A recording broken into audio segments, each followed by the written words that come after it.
हमारे पास multi skills होती हैं। हमारा काम है उन स्किल्स को तलाश करना। उन स्किल्स में से एक खास स्किल्स होगी जिसकी मदद से कुदरत ने अपना काम लेना होगा। जब हम उस स्किल्स पर काम कर रहे होंगे तो हमारे दिन रात एक होंगे और यूं हमारी जिंदगी का सफर जारी रहेगा। खुद को जानें, खुद से ही सवाल करें और जवाब का इंतजार करें। जवाब जरूर मिलता है। अब मैं यहाँ पर फिर से वही 3 लफ्ज़ बोलूँगा जो मैं पहले भी बोल चुका हूँ। इस दौरान सब्र, यकीन, शुक्र ज़रूरी है। हम उस वक्त भटक रहे होते हैं जब हम अपने ही अंदर की आवाज़ नहीं सुनते, और आजकल तो अपने अंदर की आवाज़ को इग्नोर करना बहुत आसान हो गया है।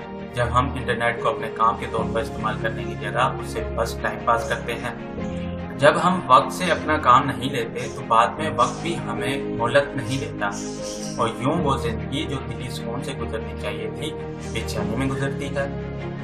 जब हम अपने स्किल्स के मुताबिक काम करते हैं तो हमें दिली सुकून भी मिलता है, और हमारे सब ख्वाब जो हमने कभी देखे हों सब ख्वाब पूरे होते हैं। इसलिए खुद को जानें।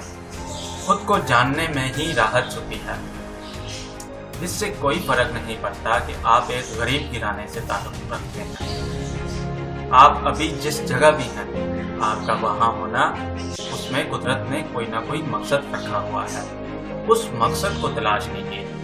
ख्वाब देखें, यकीन जाने आपके ख्वाब पूरे होंगे। अपने ख्वाबों में कुदरत को शामिल रखें। अल्लाह पाक के आगे अर्जी रखेंगे, ऐ अल्लाह मेरे ये ख्वाब हैं, इसमें जो तेरी रज़ा है वो कबूल फरमा, अपनी रज़ा में मेरी रज़ा शामिल फरमा। सच्ची लगन हो तो रास्ते खुद ब खुद बनते हैं। और फैज़ अहमद फैज़ साहब ने क्या खूब कहा है।